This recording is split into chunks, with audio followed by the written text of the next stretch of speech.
Ahoy, mateys! Welcome aboard my podcast. I am Jason with Jay's Paradise Travels. Thank you for tuning into this week's episode. Today, I'm going to be talking about my experience on Virgin Voyages, my first ever time trying Virgin Voyages. We were on a ship called the Scarlet Lady, and I'm looking forward to telling you about my experience with them. Before I get into that, a little housekeeping I'm going to do. First off, if you would like to reach out to me to go on a vacation, specifically a cruise, which is my specialty, feel free to reach out in a couple different ways. One, you could email me. I have an email address that is j.paradise.travels@gmail.com. That's jay.paradise.travels@gmail.com. Or you could reach out to me through social media. I have both a Facebook and Instagram account that are the exact same. Jay's Paradise Travels. That's Jays. There's no apostrophe in that. Make it easy. Jay's Paradise Travels. And you can reach out to me either through Instagram or Facebook. They're exact same thing. Okay, so now that I've talked about that, let me tell you about the cruise that I just went on, and I'm very excited to talk about it. Of course, it's a cruise, so I'm excited to talk about cruise. It's one of my passions. It's what I do. It's what my niche is. It's my specialty. I love cruises. I would go on one every month if I had the time and money. Sadly, I don't, but so when I do, it's very exciting for me. And there's so much to talk about here with Virgin. I'll start with this. I remember hearing Virgin maybe a couple years ago and didn't really know much about the cruise line itself. Um, just knew that they were out there. And I think I even seen them in Greece. We weren't on them, but I seen them. And that was it. That was my knowledge of them. It wasn't until I got on my own as a travel agent and I did the training for them that I got to learn a lot about them. And just during the training, you could see that they're it's just a different experience, from what I was reading. It was just different from all the other cruise lines. And I don't know if you're like this. I know I am. With me, I like to see, smell, feel, touch, all of it, right? Use my senses. I like to be in person, not just read something about it. I like to physically experience it myself. And especially if I'm going to sell it to somebody, what I like to be able to know what I'm selling. So I did all the training for Virgin, and got me excited to at least try it, see what they're about. Especially with me, I'm the type of person I love trying different things, and uh, and so being able to try different cruise lines is something that appeals to me. Also, got to definitely try a lot of different things on this. I'll get into that in a bit. Anyways, but so I did all the training for it, and then every week was listening in on another training that they would constantly offer, which made me very excited about when I finally did get to book a cruise to go on one, to be able to go. So, little facts about the ship that I was on. It's called the Scarlet Lady. Now they have, well, currently they have three ships in the water and a fourth one coming this year. Right now, I'm recording this in March of 2025. They have another one that's coming out. I believe that is the Brilliant Lady, and they're all named something lady. Scarlet Lady, Resilient Lady, Brilliant Lady's coming out. There's a fourth one. So there's four of them, and they're all like the same size. They're not like these huge mega ships, that keep coming out. Uh, I feel like every time a new ship comes out, it's 5,000, 6,000, 7,000. Soon enough, it's going to be like 10,000 people on the ship. It's not like this super huge mega ship. It's I guess you could say it's more on the smaller side. That the capacity is 2762 to be exact, and it's about a little over 900 feet long, 111,000 tons.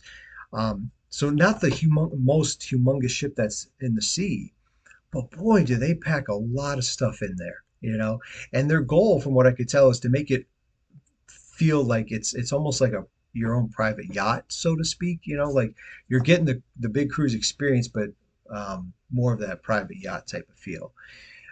Again, I was very excited to go on it, very excited to try it and see what it was, and had a and now that I look back on it, had an amazing time. Um, I so as I mentioned, I booked it. It was for me and my wife. My dad ended up coming along with us, as well as another friend of ours and her daughter, who us five were all on a cruise together same time last year, when we all went on MSC. I did do a podcast on that. Hopefully, you got a chance to listen to it. If not, feel free to. And so we were all going. There was also another couple that was on that cruise with us, but they couldn't make it. So it was just us five. But had a wonderful time with all five of us. They drove down, the mother and daughter, they drove down themselves. They were going to stay a little bit extra in Florida. This cruise ship was out of Miami. Now, it had been a long time since I had been out of Miami. Obviously, down in Florida, there's a few different places you can go out of. Mostly that we've gone out of is Port Canaveral. Fort Lauderdale does have one, if I remember correctly. We have gone out of there, and there's like a lot of industrialness around it. Um, you can go out of Tampa, which we did with Margaritaville at Sea last year. I did a podcast on that. Feel free to check that out. And then there's some that go out of Jacksonville, which I've never gone out of Jacksonville.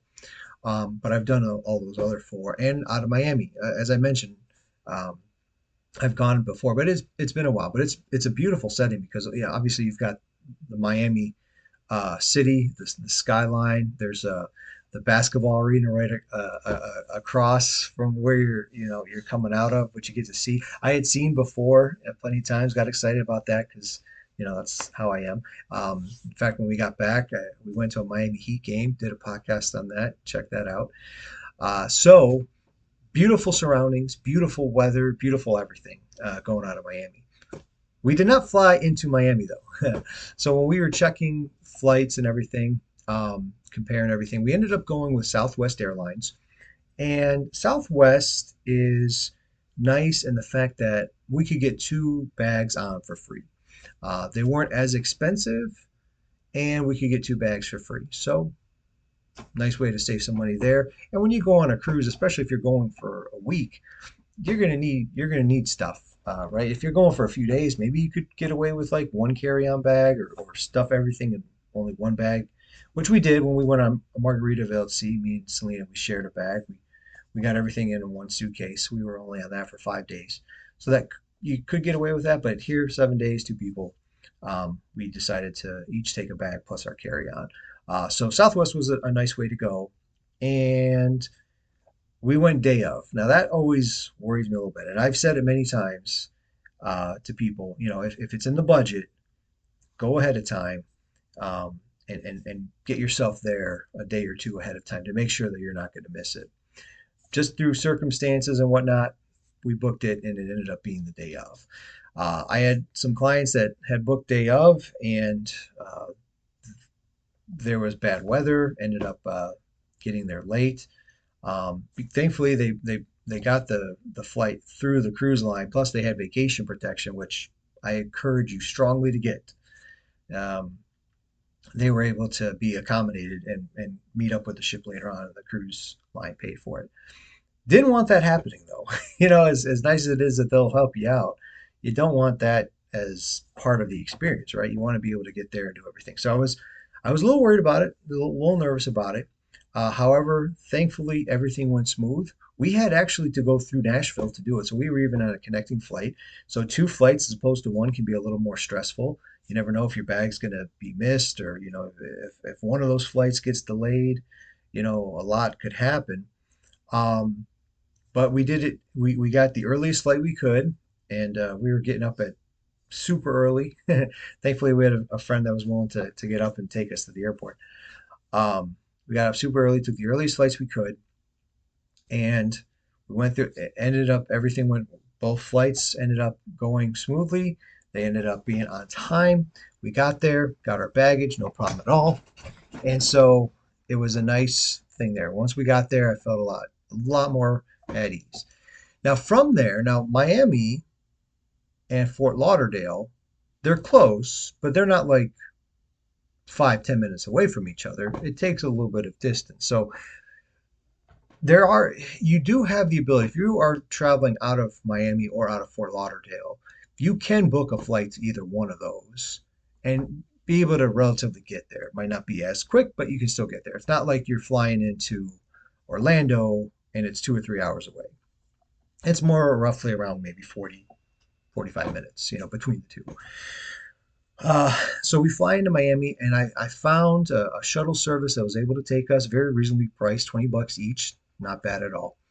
But we had to share it with others. So when we got there, we were the first ones that they picked up. I called them. We got our bags, had everything nice and smooth. We got there. We're on time. The ship was leaving later in the afternoon, evening anyway. Um, so this was working out good. So I call them. Okay, the driver's gonna come and get you. Took a little bit of time, and whatever. But he ended up getting us. Cool. We're on the shuttle. But now he's got to pick up other people. If you wanted to get a private one, you could do it. It costs a little bit more. We figured that's all right. We'll share. It's no big deal. And we did. So we ended up picking up some other people. That took a little extra time. But again, we had given ourselves enough room. If everything was going smoothly, we had given ourselves enough time, enough wiggle room to be able to do all this. And we did. And it worked out fine. We picked up a bunch of other people. I want to say there was like 9, 10 of us all together, something like that. Maybe a little bit more, however many the bus could hold, the small bus that they had. And the rest of the people were all going on MSC, which is ironically what we went on last year. We had went out of Port Canaveral though. We were on Seashore. These guys were going on Seascape, but we got to talk to them a little bit about it, and they ended up dropping them off first, and then just a little bit not too far. The Port of Miami has a bunch of different ones. So we just went down a little ways and there was ours. There was a chicken on the road too.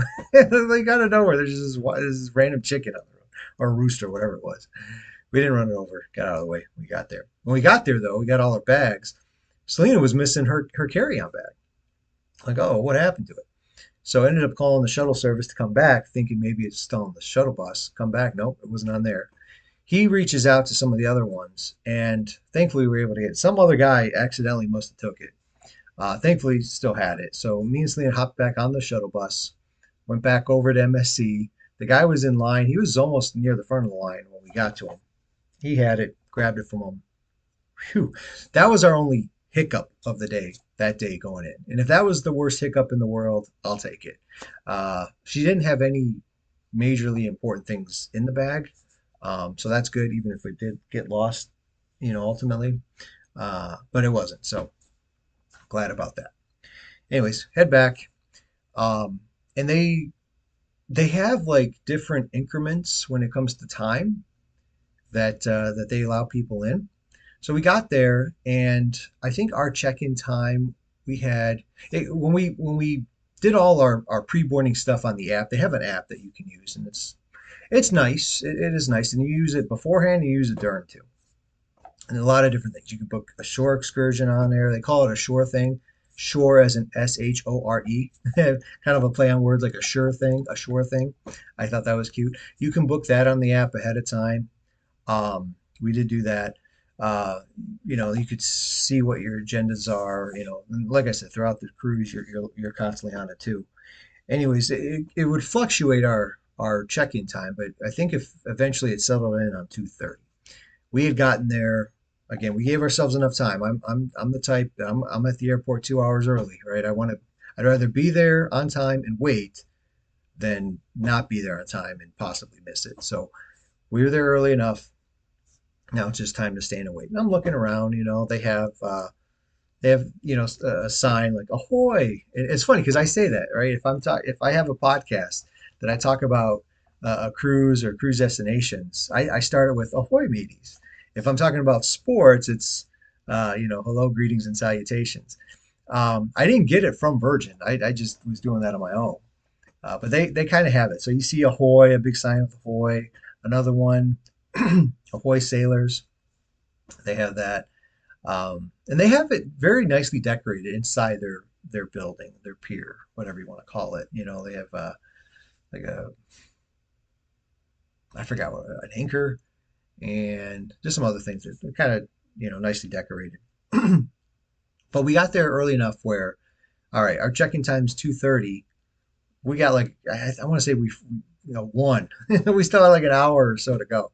And they have it incrementally blocked off. So I think it's like incrementals of 15. So like 2 o'clock, 2:15 line, 2:30 line, 3. And then as they go, then you're going to go 3, so on and so forth. Our friends didn't quite get it early, but they were still, and because of that, I think they were still away. I think they figured they had enough. They still had some more time. So they drove down early, like a day or two before. At least they started the drive. And they were visiting some family, I believe, in Orlando, and that's where they were staying. So they were still a couple hours away. We didn't get to see him on the boarding process. Had they had the earlier time with us, we probably would have. But because they had a little bit later on, which initially I think we did too, but somehow it got we got moved up. They were still out there, so we didn't get to see him during the boarding time. But it was me, Selena, my dad. We're just sitting there waiting. Now, me and Selena had boarding times. It said hardcore 2:30, right? Just on the nose 2:30. My dad, for some reason, had like a range, from this time to this time. And we were kind of wondering, like, why does yours have a range, but ours is, you know, dead set at 2:30? We asked one of the workers there. There was a few workers, there doing things. You had the luggage guys, and you had the workers that were handling the crowd. I don't say crowd control, but sort of. Anyways, uh, asked them, and like, oh, you're one of the priority boarding people. You can go up ahead already. And like, oh, well, that's cool. But what about my kid? He's like, I got my son here, my daughter-in-law. No, no, not them. So it wasn't like, bring a friend. No, just you. I'm like, okay. Well, he's like, well, I don't want to leave without my kids. And me and Selena are like, go. I mean, how often are you going to get priority boarding? We don't even know how you got priority boarding. How did that even happen? We don't know. Somehow it happened. Um, he, Whatever it was, hey, take advantage. Go, go enjoy. So he's like, all right, all right. So he ended up going, and when you get through like check-in, and when he got there, I mean, he was one of a few people, so he got to check in. There was a nice little waiting area that those people were able to sit comfortably and wait till they could go on.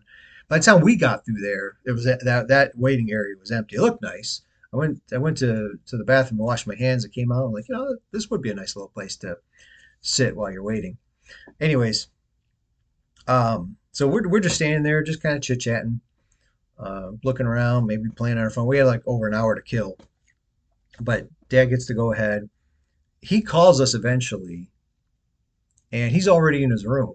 He got to go through the whole embarkation process, security, all that. And he was in his room. We're still out there waiting. But hey, good for him. I can't remember if he said he got something. I don't think he did. But he was, looking around the room, trying to plug in his phone, that type of thing. We're just out there waiting. There was a guy that was in front of us that was by himself that we noticed. Didn't get to really talk to him um, at all. But much later on that day, we did run into him again and kind of talked to him a little bit and ended up talking quite a lot. He was a very, very nice, very talkative guy.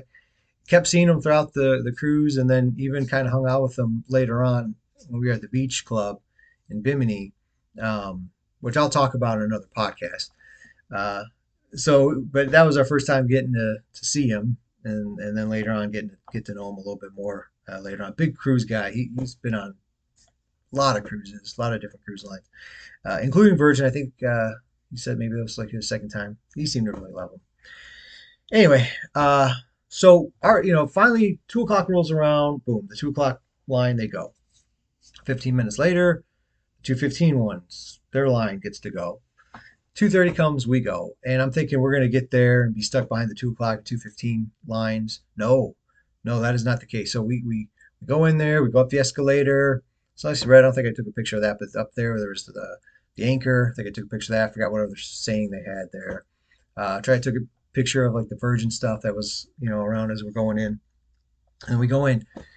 They did have like a priority line. I could see where that was. But then they also had the regular folks going to check in, and there was like a ton of people there to check in. Um, so check-in ended up being super quick. Uh, I mean, maybe waited behind a couple people like in line, but it went like super fast.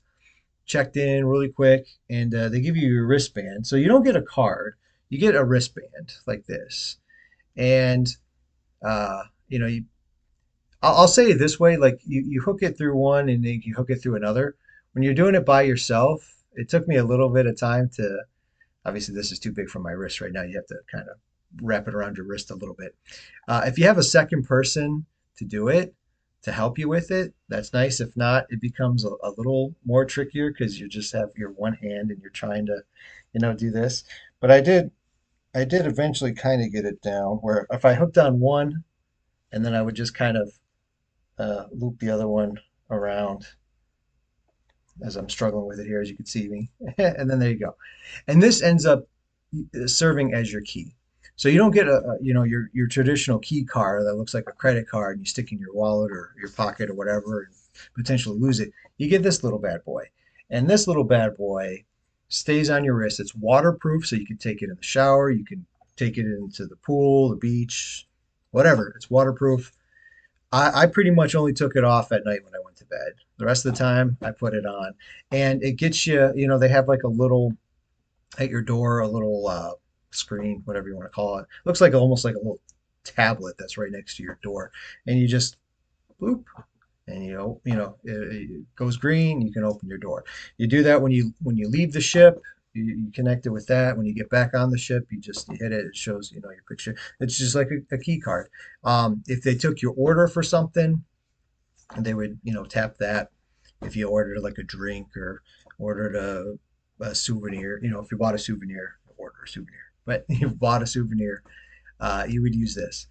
Um, so that was really nice, and I like it. And this one it says make a splash. Mine's red. I saw some black ones, so I'm guessing sort of like how key cards. I know Carnival did it this way, and maybe others do it too. But depending on the color of your key card was depending on how many days at sea you had with them. So like the brand spanking new people had, was it blue or red? And then the next one up would be blue, and then silver, gold, whatever. That may be the case with Virgin. I don't know. I'm guessing that was. I think the ones I saw that were black, obviously they probably been there before. Anyway, so yeah, that's what you get. The only other cruise line that I've heard of that had something similar was Princess. When I did training for Princess, I've been on Princess before, but when I went on them, they didn't have them yet. But when I did my training with Princess, I noticed that they have those, and I think they may even mail it to you beforehand. This one we got at the dock as we were checking in. Really cool, and I don't know, I liked it. I think my dad kept his. Now at the end of it, I'm jumping ahead here a little bit, but it's all part of the experience I'm talking about. At the end, they have a way that you can recycle them. I think they clean them up and then give them to other people. That is optional though. Obviously, I kept mine. My dad kept his. He keeps his like key cards from his cruises. I've kept some, not all. He keeps them. He said he was gonna wrap them around with this. I thought that's kind of funny. Anyway, so that's what you can expect if you go on Virgin. You're gonna get one of these little bad boys, this wristband here, and if you have someone to help you, it goes by real quick. If not, it takes a little getting used to doing it yourself. But as you saw me do it, it can be done. Okay, we check in really quickly. Got that on our way. Nice person there. Security, get through our bags. Took only but a few moments. That was really quick and easy too. Start walking on. We of course take our little. I've been taking, not all the time, but I've done it. Take a selfie or some kind of picture of being on that gangway and heading up to the ship because I'm so excited.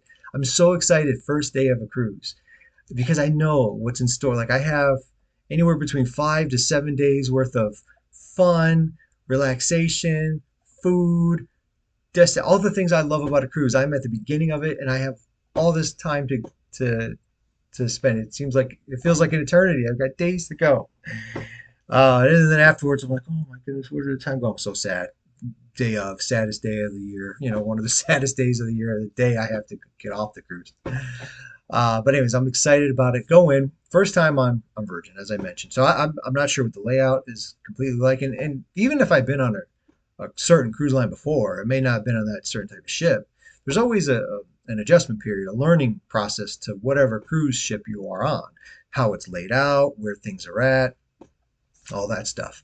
So I'm getting on there and I've got to learn it. I immediately get on there and I see like this spiral staircase that goes down. I think they call it the roundabout.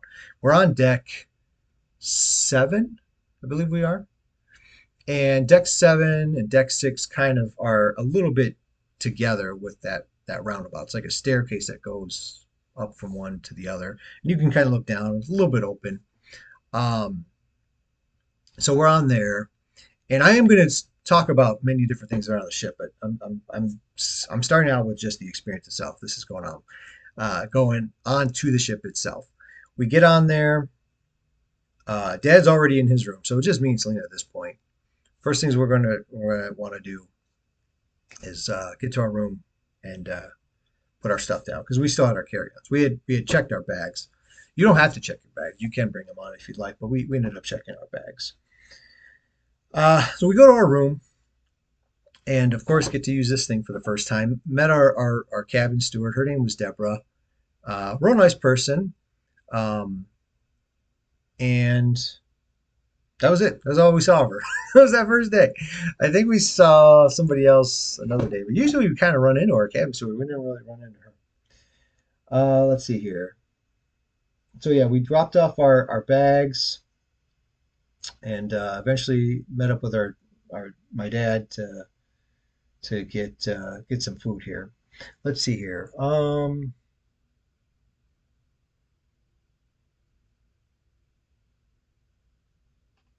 Later that day, after we were in, we'd already eaten lunch and whatnot. Our friends did eventually come in, met up with them, and we were kind of all together for the like as we're sailing away.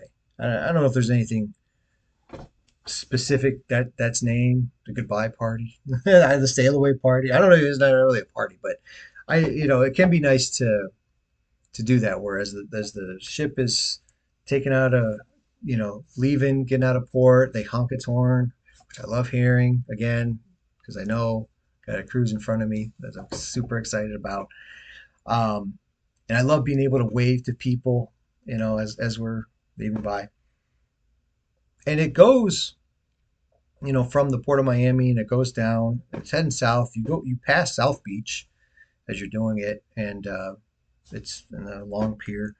So as we're going, just waving. They had music going on, sort of a little bit of a party atmosphere. They had like free um, champagne flutes, which I thought was nice.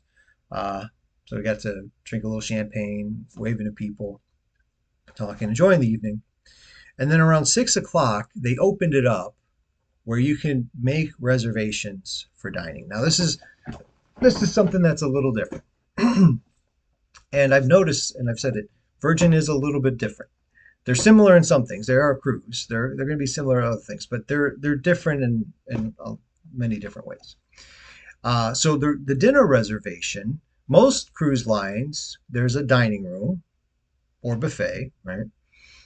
The dining room, you have either a set time, like early dining time, which might be like 6, for instance, and then a late dining time might be like 8:30, something to that effect, give or take half hour or hour, whatever. And you're set on that. Or you can do your own time dining and just go up like you're at a restaurant and you need a table for two. You just wait for them to find you a table for two. Those are usually your dining. Or if you don't want to go to the dining room at all, you can go to the buffet, just go get your food. That's typically on a cruise ship. Virgin's a little different. Virgin has a lot of different eateries, and I'm going to get into the dining experiences. Um, but you have to make reservations for them. And they opened it up at 6 o'clock. A friend of mine who had been on Virgin had given me the advice: book your reservations early. Okay, I kind of let that go in one ear, not the other. I mean, I acknowledged it. Thank you. Didn't quite realize like that is a thing you got to do. That is a serious thing you got to do. And they have time slots every day for each restaurant. There are time slots: 6, 6:15, 6:30, whatever it is. And depending on how many people, it might be different availabilities. His words were words of wisdom. Those things go fast. They go super fast, especially the restaurants that are more popular, such as the steakhouse, which is called the Wake.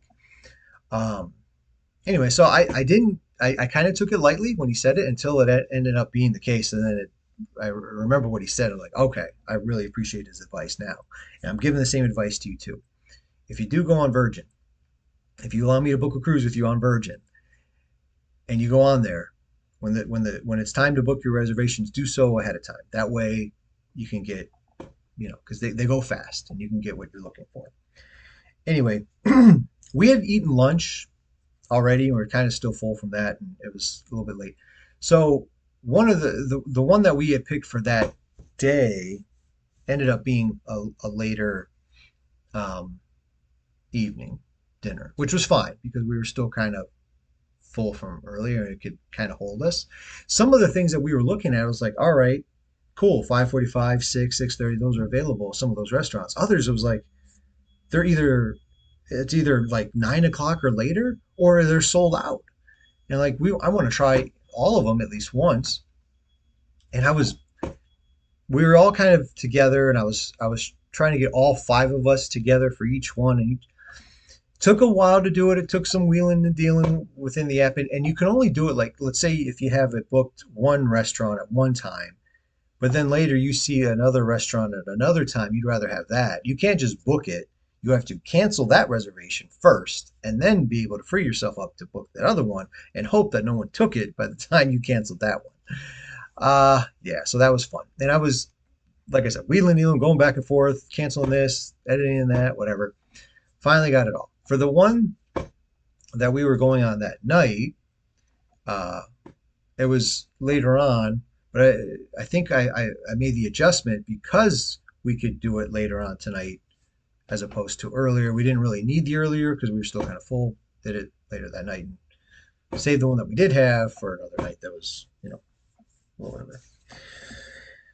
Did that eventually. I'm going to talk about the dining experience in a bit. So we did that. And then there was, let's see here. So we had that. And then there's a couple parties that go on Virgin. One of them is called the Pajama Party. The Pajama Party, and I'm not sure because I've only done one so far, what nights these all fall on exactly. But for us, the Pajama Party was opening night that day. And it's a late night party. They did it at the back of the ship. There was a bar there. There was music and dancing going on. And I remember even specifically buying some pajama sets for me and Selena the week before for the pajama party, but they didn't fit. Couldn't try them on in Aldi. That's where he got them from. Uh, didn't fit, so I ended up taking them back.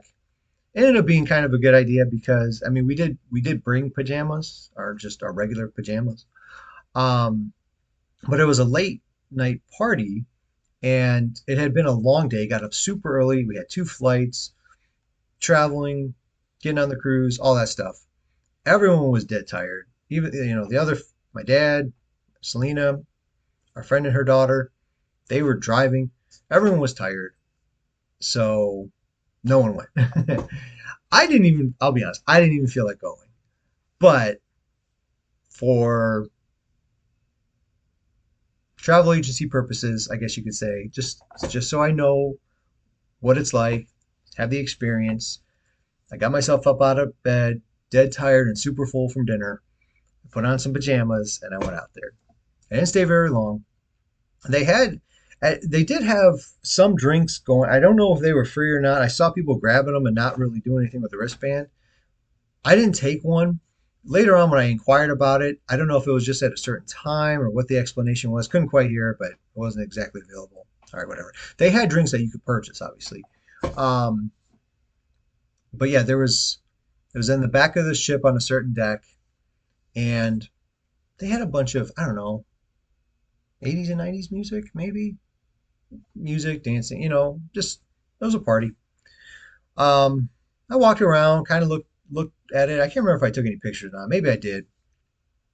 And I wasn't there with anybody. I didn't know anyone really on the ship yet, hadn't met anybody. Uh, all my party wasn't there, so I kind of just did it just to experience what it was like. Say I went to the pajama party on Virgin. That's something that they like. They do. I think every sailing, and something you may like too. And if that is the case, then by all means. One thing I will notice: their parties.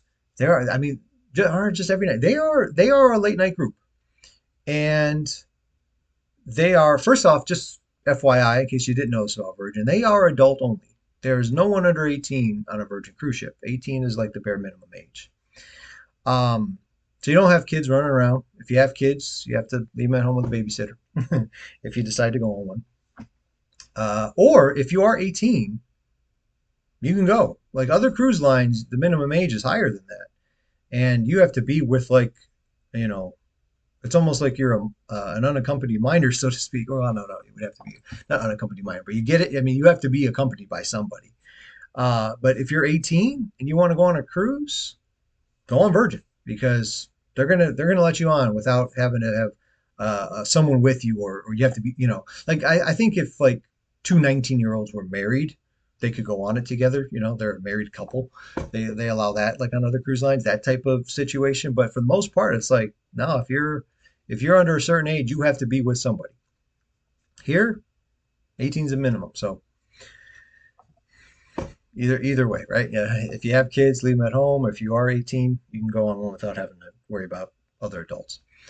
Um, with that said, it's an adult ship, and their parties are later on. I guess and they party. So Carnival, as we know, is the fun ship. That's kind of like their coined phrase. I'm not sure if Virgin has necessarily coined any phrase for themselves, but there are definitely a lot of parties on there. And if you are a party person, you will have fun on this. You will probably love this. I am not a big, humongous, diehard party guy by any means. I'm a little bit more laid back and chill. But there's stuff for them too, because I did have a fantastic time on this, and I'm going to talk about it. But for those that do like parties, by all means. And some of the training I went through, I remember them talking about even like elderly ones on there out on the dance floor having fun. So, um, yeah, so they had the pajama party, and then other things throughout the course of the ship. There was a lot of things that started at night. I'll get into some of those other things too eventually. Another party that they have is their Scarlet Night party. That was not opening night. That was, I think, Thursday. So just so you know, this is what our cruise consisted of. We left on a Saturday, excuse me, and we cruised all the way up until the following Sunday. 8-night cruise. Saturday to the following Sunday. Pardon me. And within those, we went to 4 different stops. We went to Puerto Plata, Dominican Republic, San Juan, Puerto Rico. We went to St. Croix, and all those three were like boom, boom, boom, 3 days in a row from Monday to Wednesday. Thursday and Friday, we were a day at sea. The first Sunday after we left was a day at sea. Saturday, we went to Bimini, Bahamas, and we went to their private beach club. All 4 of those destinations I'm going to talk about in other podcasts. So feel free to listen to those. This podcast is talking about the Virgin Voyage itself, the cruise itself. Anyways, that Thursday night, after 3 straight days of going to islands, Thursday was a day at sea, one of 2 in a row. That night was a Scarlet Night party. And the Scarlet Night party is, dressed up in red. I brought a red shirt. So I have a red t-shirt I wore that evening. And I also had during the day a red, not a tank top, but like a sleeveless shirt. I've got some of these like sleeveless shirts. And the reason I have sleeveless shirts, I like t-shirts. I've always been like a t-shirt and jean kind of guy. That's been my style. Um, but one thing with t-shirts is they cover your arm. And if you're not careful with it, I don't care for this look myself, but like your arm will get white and the rest of you is dark. And I've never cared for that look. So if I'm out and about and where there's sun, and obviously you're on vacation, you're on a cruise or in the tropics, there's going to be sun. You'll either find me like rolling up my sleeves so that it can stay consistent, or I bought these just sleeveless shirts. I don't have to worry about rolling up my sleeves, and it kind of keeps the tan nice and even until I take my shirt off, and then my chest is white and my arms are dark. Anyway, so I had a red one of those. I was wearing that during the day, and then at night I wore the the red T-shirt to dinner and whatever else. They did have that night an explanation of it, as part of the party. Um, and there were people like dressed up in red dresses and things like that. They went all out with it. Cool. I don't have red pants. I don't have a red suit. I don't have anything else red besides just a regular red shirt. That was the extent of it. But one thing I do appreciate is that you come as you are. There is no dress code when it comes to like anything. You go to the diner. You go to dinner. Any one of those eateries. You come as you are. They're not forcing you to wear pants. They're not forcing you to wear a suit. There's no captain's night. There's no formal nights. Um, Other cruise lines, there are going to be some of that, and they've even relaxed a little bit on some of the dress code. But most dining rooms do have some kind of some kind of dress code that they want you to stick by, whether it's slacks and a polo or whatever. Um, they want you to they're going to have some sort of code. Virgin, nope. You come as you are to whatever one you want to go to. So that's a nice little plus for them. I know my dad really appreciated it, and because of that, I didn't bring. Usually, I'll bring a garment bag and have maybe a suit in there or two for formal nights. Didn't have to this time. Um, yeah. Anyway, so they had a Scarlet Night party, and there are some things leading up to it, history of it, and a little mythology with it. You know, uh, uh, when I say mythology, like you could see like the lady thing. I don't know if this is part of it. They do a lot of play on words with the word sea, like uh, I don't know, whatever. Anyways, they do a lot of play on words with that. Instead of SEE, they'll do SEA. And on the side of their ship, you have like a mermaid, uh, and all their ships are something lady. So I don't know if that's like part of it. Um, So when I say mythology, they had like some sort of story with regards to an octopus and whatever else. Didn't quite catch it, but I think that's kind of like their mascot. There's a story behind it. Don't know it all. If you know it, great, cool. I didn't quite catch it, but they kind of had that part of it. And then for the actual Scarlet Night party, the time it started, I guess you could say, we were only maybe a couple minutes late. And again, this was a little bit later on in the evening. I mean, they had like things throughout the whole night, but then that actual party, that event, that was the main event. When that started, we were there a couple minutes. It was already jam packed. It was up on deck, lights out. I mean, they had, I say lights out. It was dark out, but then they had all these lights. It was like being in a party atmosphere, club, whatever you want to call it, and music going and lights and they're by the pool. I could kind of see it a little bit. I think I got maybe a couple pictures of it, but again, really not my thing. We didn't stay very long, maybe a minute or two. Again, just so I could say that I saw it, I experienced it, but that was it.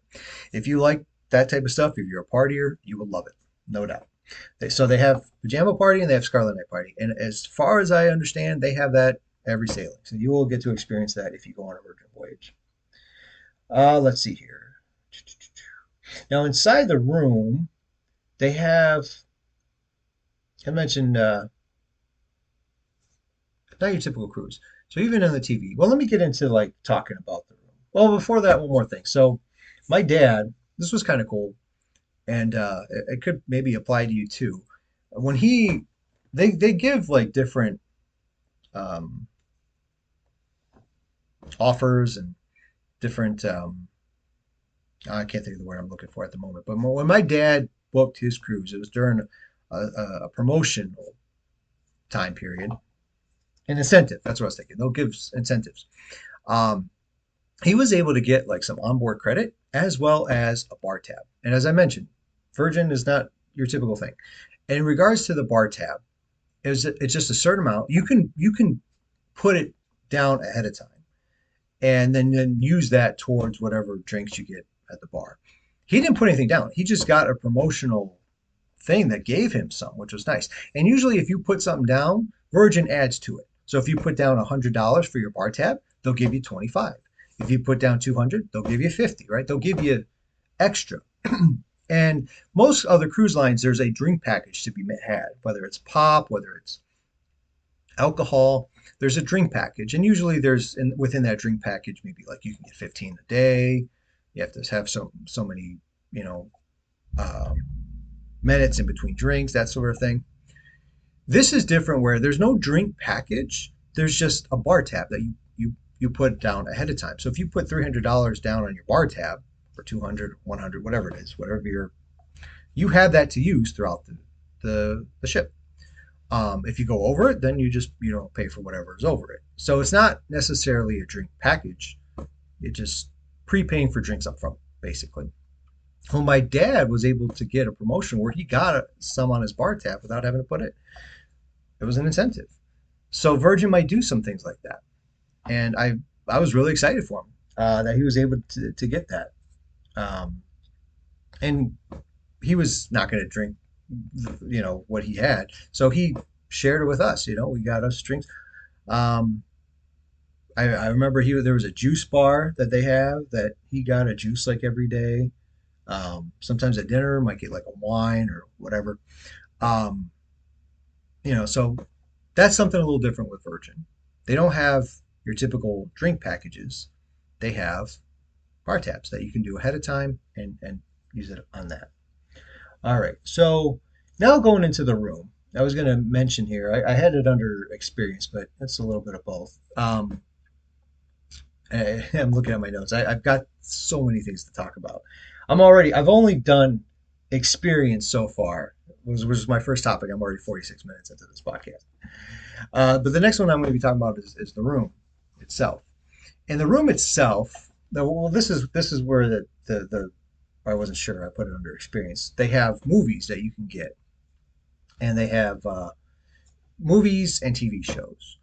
The most cruise lines, you'll go and there's a bunch of different channels that you can get through. They do have some channels, like I saw ESPN, I saw like MSNBC, the news, whatever. There is a handful of channels, a few, but that was about it. They had a few channels. Um, they had a lot of cruise lines will have different cameras that you can look at too. They had one. They had the front of the ship, which is my favorite camera to look at anyway. If I'm going to put it on, I like looking at the front of the ship. And then they had a map that you could look, a map of, you see Florida and Cuba and whatever. You see where you're at. We had to go down from Florida, bypass Cuba to get over to uh, Dominican Republic, which shares its island with Haiti, and all the other little islands around. So you could see where yourself are on the map. I don't know if it's necessarily live because I never saw the thing move. We might have had it on for a while. I don't know why we did that. You might thinking, why would you just have the map on for a while? I don't know. We were just chilling in the room. Um, but we had it on, but I never saw the thing move. So I don't know if it's like a live thing or not. Maybe like if you go back and come back, then it resets it to wherever you currently are. Anyways, they had that. Um, Not a ton of channels, but they had a lot of movies and TV shows that you had access to. We ended up, I don't think, watching any of the TV shows. It's like, I don't say on demand, so to speak. You pick a show, season two, episodes 1 through 7, or whatever it is, and you could pick an episode. We never really did that, but there was quite a few movies that they had, and for both movies and TV shows, there's no cost. It was all part of it. We ended up didn't watch a ton of movies to start, but eventually, as we were just chilling out in the room, we do it. And there was times I would go get food, bring it back to the room, and watch a movie with my meal, which normally is what I do at home too. I like to eat and watch TV. It's one of probably a bad habit I need to work on. I don't know if I will, but I mean, we all have bad habits. Maybe that's mine. I like to eat and watch TV at the same time. Anyway, but the room that we got was a balcony, or I think they call it a sea terrace. Um, and Selena didn't know, surprised her with it. This was my third time in a row getting a balcony, third time in a row surprising her with it. Although she did have a hunch. This time I actually tried to record her reaction to it, which was nice. Wasn't like the first time. I think because she had an idea it was coming. But anyways, it was really nice. It looks very, very chic, very modern um, in it, and which was cool. But they did have a picture of something that said "Ahoy" on the beach, which our previous cruise on Margaritaville Sea, that was one of the things I loved about it was the decor because everything was island-like, and I mean I think it was called the Islander, right? That we went on, and it was well, that was like the theme. That was like the decor. I loved it because it made me feel like I'm on vacation as opposed to MSC or this one where everything is chic. It's nice. Don't get me wrong, it's nice. Um, but it doesn't always make you feel like you're on vacation necessarily. They did have a picture though, and I guess that was part of it. As I mentioned, our cabin steward, her name was Deborah. She was real nice. I can't remember where she was from. The very first day that we got there, got into the room, she was there. She showed us around the room and explained things to us. For instance, there's like how you have like a do not disturb sign that you might put out. They don't have a sign. They have these two buttons that are next to the door. One of them is like, you know, green for go. uh, you can come in and make up the room. The other ones, no, don't. It's like do not disturb sign. One thing that was a little different, again, with Virgin, I don't know, maybe want to consider it a small con. I guess it's up to you. They only come in your room once a day, and it's usually in the morning. They won't come in if you have the do not disturb button pressed. They won't disturb you. And if you need some extra time, you leave a little later. They can come later, but mostly they're going to come in the morning. And that's it, just once a day. If you need something, you are able to reach out and they'll help you out. But they only come in once a day, and that's a little different because I am used to cruise lines doing it multiple times throughout the day. I've always joked like they're like little cleaning ninjas. You leave your room for a cup of coffee, you come back, your bed's made. I've always joked about that to show you like that's how well they keep it up. Um, so they only did it once a day, but that was okay. That didn't make or break our cruise. If that was considered a con for us, the cons list that I felt like we had were very small. Like there wasn't a lot, and they were very small, just new inconveniences. Not even that, just so another one, and this again, not a huge big deal in the world. Was just the bathroom was a little smaller, a little cramped. And I've been in, for the most part on a cruise ship, a cabin is not huge and the bathroom's not huge anyways. But I can at least walk with a step or two. With this one, it was simply like I'm here, I'm in the bathroom, and all I can do is just pivot. I can't walk anywhere. There's no room to step anywhere. I walk in, I got the counter, toilet, shower. I can't move anywhere else other than that. But on the flip side, to balance it out a little bit, the shower was bigger. The shower actually, like, you walked in, had a little bit more space. I didn't feel like I was bumping my elbows and everything. It had one of those waterfall shower heads, plus something else, which I never used. But the shower head was like a waterfall one, and it actually had some extra space to it. So the smaller bathroom got made up by a bigger shower. Again, if it was a con, it's a small con, not too bad.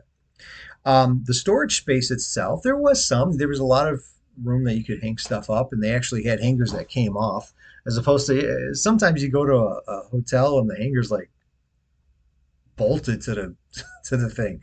Can't get it off. You have to like put your stuff around it, or it comes off like in a little hook, and all you got is you don't got the actual. That's the hook, but it comes off of it, and you don't have that. You got that type of setup. This was actually a hanger that could come off. That was nice.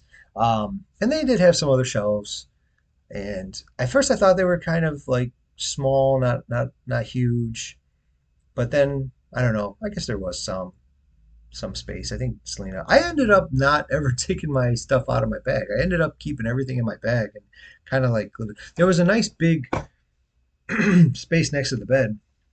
I think underneath it pulled out, maybe had some other linens and pillows and stuff. But I put my bag on top of that. They had a couple like side tables that were kind of next to it. I moved that aside, and I had my bag out in there, and I just kind of lived out of there for a week, which I actually did mind. That was fine.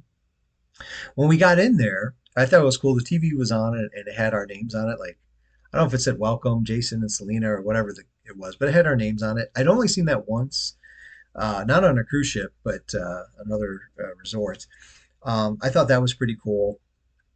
And like I said, the decor of it was pretty modern looking, very chic. And they had ambient lighting, which I thought was really cool. We didn't discover the ambient lighting until much later on. They have a tablet that is part of the room that you can do a bunch of things from it. You can control the lighting, you can control the TV. I think you could even control the thermostat. Um, that was kind of interesting too.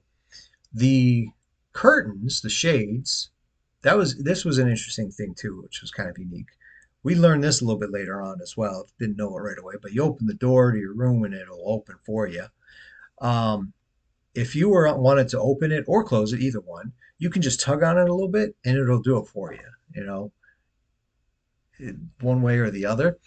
Or there's even a button that's on the wall that you can just push the button and it'll open or close for you. That was uh, that was kind of unique and cool. Two of my favorite things about the room that I'll talk about now. One of them on that balcony. Now this is balcony only. Was that they have, and this is unique to Virgin. They have a red hammock on the balcony to be able to sit on. You can only really sit one person. It's not your typical where you would lay across it like you would. You would more so sit in the middle and be able to look out uh, from your view. Loved that. Loved it. And I'm not usually a hammock guy because it's a little awkward to lay across them and falling out of it, just uncomfortable. But this one, if you sat on it, I mean, it's perfectly to be able to sit on it and kind of swing a little bit. I loved it. You know, I did. I probably did sit on it more than Selena did. She had her moments too. I think she liked it a lot as well. And they still have a couple chairs out there and a little table like your typical balcony would have. Um, and I would sit on there if I need to, if Selena was on the hammock. But when I could, if I did, I was on. I was on that hammock. I really liked that. That was one of my favorite things about the room. And the second one too, that each room you are able to get two, I don't know, they're carafes or whatever you want to call them, things of water, and they have a fridge. So I mean, they have. Usually they put the water like on top of it, and they might be chilled from before, but as time goes on, it gets warm. I'm not a room temperature water guy. Warm water, room temperature, that sinks in my stomach. It makes me nauseous. I do not like warm or room temperature water. I've heard it's good for you. I've heard it's better for you. Okay, great. That's wonderful. Good for that. I don't care for it. I would rather have cold water. And so we put ours in the fridge. But what's nice about it, it's free. It comes with it. A lot of times you see a bottle of water in the room, you crack it open, there's $6 out of your account, right? You have to pay for whatever water. Unless you've reached some sort of status, maybe like the gold member gets the free water, something like that. It might be one of those things like a perk. This one, no perk involved. First time setting foot on a Virgin cruise line, and I was able to have water in my room that I could easily have access to and drink. There's two glasses there. If you drank it up, they would refill it. They would give you more. No questions asked. Not a problem. I love that about the room. That hammock and that water, that free access to that water was nice. And like I said, we put it in the fridge, kept it cold because I like cold water. They're not big on ice, I noticed. And there was ice machines. And if you asked for pop, or that's what we call here in the Midwest, pop, soda, whatever. If you're in Texas, everything's Coke, right? Um, if you ordered that, a lot of times you would get ice in it, but water when they came to give you water in your dining. Now I'm kind of jumping into dining a little bit, but the water thing just makes me think of it. They weren't big on ice. I had to like physically ask for ice, and they would give me a glass of ice, and I'd scoop it in. uh, so they weren't huge on ice, and maybe that is a Europe thing because Virgin, Richard Branson, I think is the guy that is the CEO, um, out of England there, and maybe they're not as big on ice over there in Europe, and that's why they weren't as big on the cruise ship. Not sure. Anyway, so that's why we kept them in there. But they did have different places that you could get water. Like if you brought your own um, like water bottle, we brought our own. You could fill them up there. There was no plastic water bottles. I noticed. I think they're very like conscience. Like what is the word? Eco eco-friendly, very green, or they try to be. From what I could tell, there's a certain saying that I'm thinking of that I can't. I mean, it's not coming to me at the moment, but they do try to be very. Yeah, green. I don't know. Anyway, so you don't see like water bottles. You'll see like those water in the carafes or whatever, a pitcher, whatever you want to call it. They're more slender than a pitcher, uh, but in the dining areas, they do have, um, you have access to water and other drinks. And then throughout the ship, there's even places where you can fill up a water bottle, one of those. So that was kind of nice, unique in that way too. I like that. We filled ours up. It wasn't always like the coldest. It might not be room temperature, but it might be like more chill. It wasn't like ice cold. Unless you'd have put some ice in there. But I felt like every time I went to go get ice out of the ice machine, that was full. So, or I mean, that wasn't full. That was empty. It was hard to get anything out of there. One thing that's pretty cool about Virgin. Now, I'm kind of transitioning to dining through this.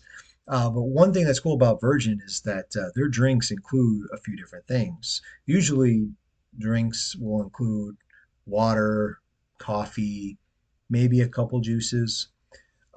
This one included all that plus pop, soda pop, Coke, whatever you call it. It includes that as well. And there's machines there so you can have access to Coke, Diet Coke, Coke Zero, Sprite, ginger ale, Fanta Orange, in addition to water, in addition to coffee. What else do they have? Lemonade, iced tea. I saw pineapple juice, apple juice. They have a wide variety. You don't have to pay for those. Those are all included. They have drinks, obviously, that you can order, alcoholic drinks or specialty coffee drinks. They're not too horribly overpriced. Like the coffee drinks I saw ranged around the $5 mark, 5, $6. Um, and their drinks were a little lower. You might see 7, 8, 9, 10. The highest I saw was like 15. And that was like Scarlet Night, special night. So their drinks usually are a little bit lower. So if you do buy if you prepay ahead of time for a bar package, your drinks it's gonna go a little bit longer way. Whereas one drink on another cruise line might be, let's say, $15. Here it might be anywhere 10, 11, 12. So that was kind of nice as regards the drinks that they there's quite a few that are complimentary, more than you get on it, and then the ones that you have to buy are not overly expensive. I'm not a huge drinker. I'd rather I always say this: I'd rather eat my sugar than drink my sugar. And I'm not a humongous alcohol person guy to begin with. If I do have a drink, I have more of a sweeter palate, so I prefer more like a daiquiri or pina colada as opposed to straight up whiskey or bourbon or something like that. Um, but with that being said, it doesn't mean I won't drink it. I just my preference is more on the sweeter side. Uh, but since my dad had that bar tab throughout the cruise, I did get to sample different things like wine or um, whatever else. They didn't always have like your typical drinks on the menu too. They didn't need pina colada or whatever, tequila sunrise or something like that. You'd see things and they would be a little bit more unique in there. So again, just another way that they're not your typical cruise. But getting into the dining. Now here's my favorite part of the cruise. Normally in general, just one of the reasons I love going on cruises is the food itself. I love being able to eat, love being able to go into a dining room, sit down, see things like steak, lobster, something nice and fancy that I don't normally get to eat here. In fact, for the most part, I eat things on cruises that I don't eat normally here. I am pretty regimented with meals and what I eat and when I eat them. For the most part, dinner may be a little bit more varied, just because now it's me and Selena and whatever she makes, or whatever. Breakfast, lunch, usually I'm pretty regimented with that. Things that I normally will have here, I do not normally get on a cruise ship because I want to have different things. I like to try a variety of different things. And oh man, was there a lot of variety of things on this, and I was blown away by the dining experience on Virgin. My favorite thing about Virgin was the food, was the dining experience. Um, it's not to say other things weren't good. There was plenty of good things on it, and it's not to say other cruise lines didn't have good food. They do. Every cruise line has pluses and minuses. Everything has pros and cons. Some things excel more to one person than another, whatever. For me, my favorite thing about Virgin Voyages was the food. There was so many different options that were available to you, and they were all so good. There was a maybe a couple things that I had that were like not my favorites. That was it. The rest of it, it was like this is amazing. This is delicious, and I want to tell you about them. I'm going to probably be referencing some things here because it's hard to remember every single thing. So if you see me looking at a note or looking something at, I actually went back on and looked up the menus for each of these different restaurants just to kind of maybe help jog my memory as to what I had or whatever the case was. And I put down some notes. Um, so let's get into this. All right. So first off, again, Virgin's a little different. You keep hearing me say that. Virgin's a little different. There's no buffet, really. So most cruise lines, they have a buffet. You go and you take and just keep going back and forth, whatever. There's no buffet.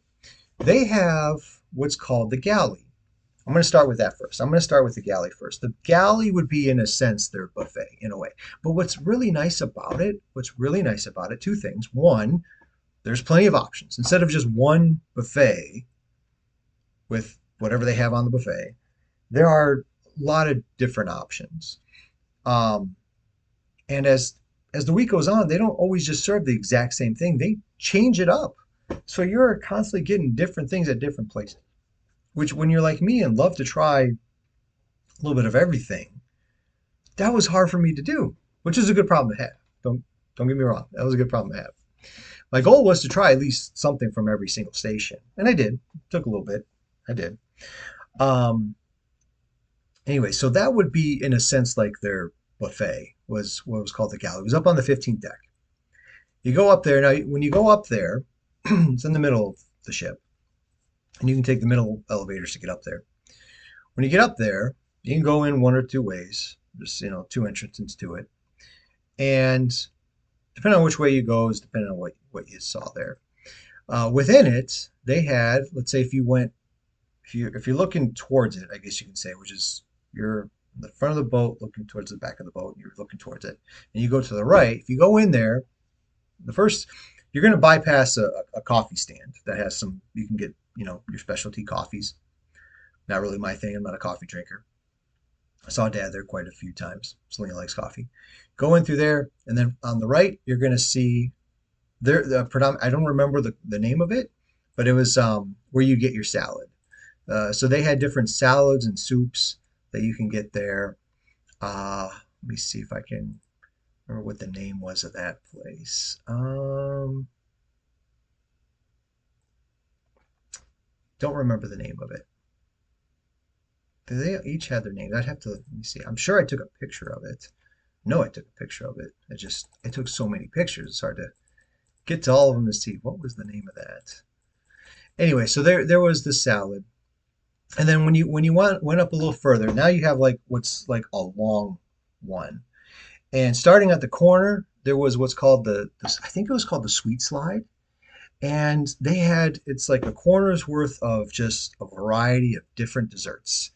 They also had some fruit there, which was good. In the morning they had like fruit and maybe like different cereal, not cereal. They did have cereal you could get that was on the other side, like oatmeal and different things in a bowl. Hardly ever got that. But they had fruit, and then during like lunch, dinner time, wide variety of different desserts, and they again would change it up as time went on. So there was that.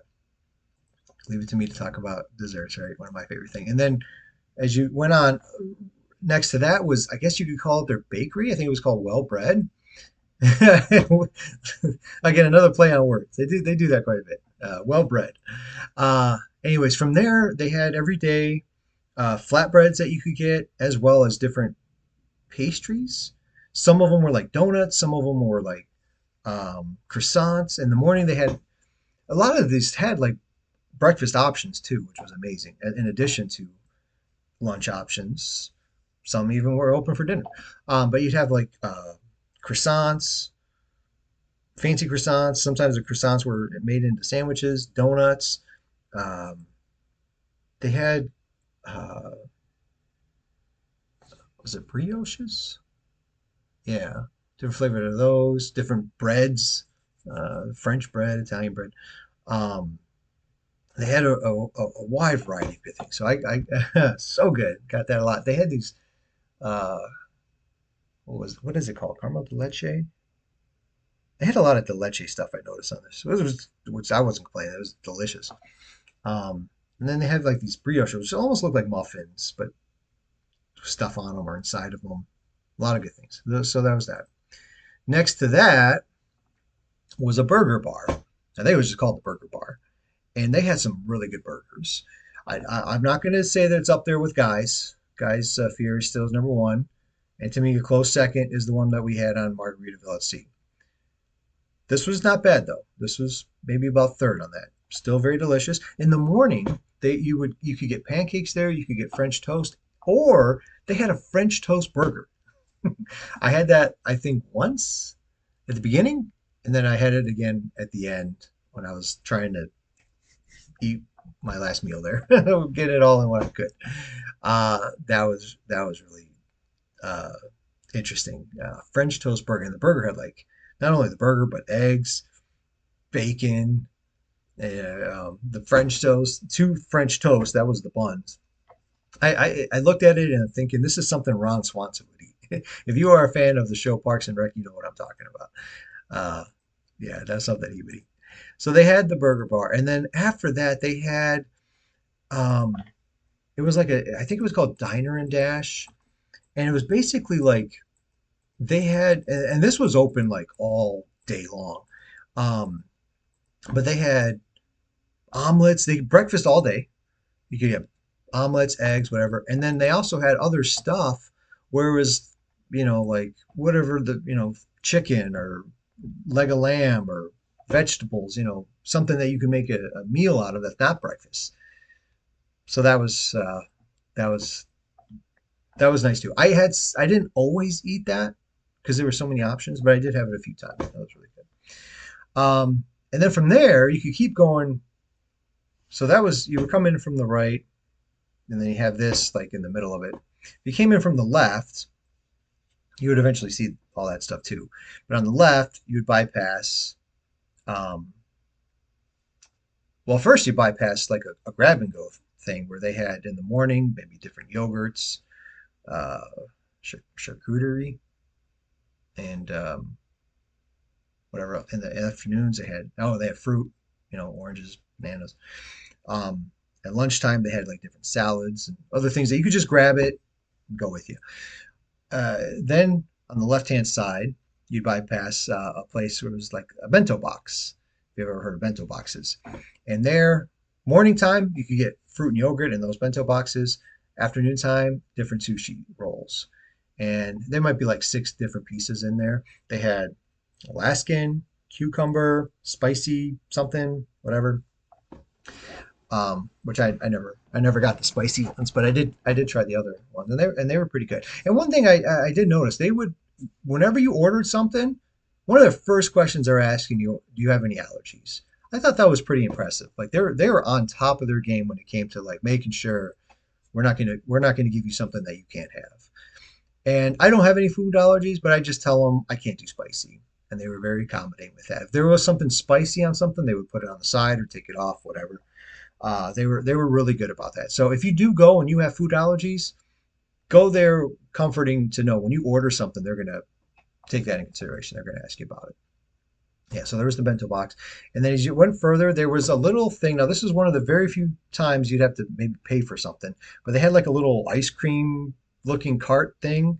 And they had like um, ice cream bars, I guess you could say, that you could buy for a few bucks. And they had also champagne that you could maybe, buy a glass of champagne or something like that. Forgot what it's called. I never got anything from there. Didn't feel the need to. There was plenty of other free things, but that was it. As you continued on that way, then you had a few more things that you used. So there was a taco stand. Let's taco about it. I think it's called. That was funny. Little play on words. Um, and I got in the mornings they would have. You could get a chorizo burrito or an avocado burrito. I tried them both. Both were very good. In the afternoons, they usually had, obviously tacos. There was at times they had other things too, like a little gyro. Um, in the morning, they also you could do like an eggs Benedict kind of looking thing or something that was close to it. I remember getting some carnitas tacos. So that was there. Go a little bit further down on the right hand side, they had a noodle place, which the name of the noodle place is now escaping my memory. Uh, what was it? Don't remember. I don't know. It's a noodle bar. Anyways, I got there once. I had their pad thai. Wasn't spicy. Thought it might be. It wasn't. They put a little bit of peanuts in it and some other things. That was actually very good. I only tried it once. The one time I had it, very good. And a little bit further down on that to the right, there was it was called Hot Off the Press, um, which is I guess like a panini shop.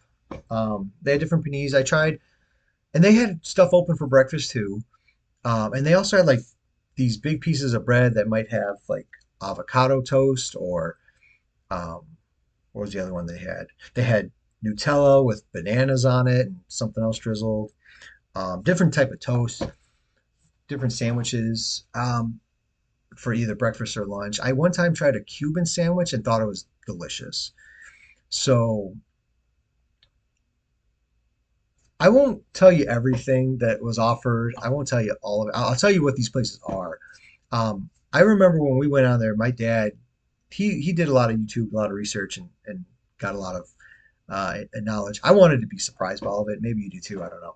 If or maybe not because that's why you're listening to me. I don't know. I won't tell you. There's some things I'll let leave to. I won't tell you like everything that's on a menu of every single restaurant, but just so good. So that was all. Everything I just described was in one area. They don't have your traditional buffet. They have this. This is called the Galley, and all that food option was all there. That's not even including the different restaurants that I'm going to be talking to you about. That was all just part of the Galley. They had so many different. I tried something different almost every day, right? And I love it because I love trying different things. I love variety when it comes to that. I really enjoyed that. I've been to cruises where, like for instance, in the morning I went to the breakfast buffet, same thing every single morning. Now, if it's good, all right, awesome. But if it's something you don't care for, or after a while you want variety, but it's always serving the same thing, you're like, okay. But this, many different options, and they even within those options, they change things. They didn't always have the same exact thing every single day. After a couple of days, they might change it up and put something else on the menu. So that was really cool. Definitely worth going to see that. All right. So as regards restaurants, well, let me know what, before I even get to that, there were still some other eateries throughout the ship that weren't necessarily restaurants. For instance, they have an ice cream place, um, which free ice cream, and who doesn't love that? And I will say that I've seen free ice cream on other cruise lines, like Carnival does have free ice cream. Usually it's like vanilla, chocolate, whatever. There's not a ton of options. This one has probably a good half a dozen different flavors every day. Some are the same, vanilla, chocolate. Others they're going to change around, anywhere between ice cream to sorbet or sorbet, sorbet or sorbet. I've heard both. Anyway, and they might be different flavors. One day might be apricot, the next day might be raspberry. I saw rum raisin one day. I saw Malibu coconut another day. There's different ones that you get. So they have an ice cream place. Again, it's part of it. And from here, I remembered there was a couple advertisements for Virgin commercials that I had seen. One of them focused on the Scarlet Night, and they had the song Karma Chameleon from years ago, but it was like not Boy George singing. It was somebody else.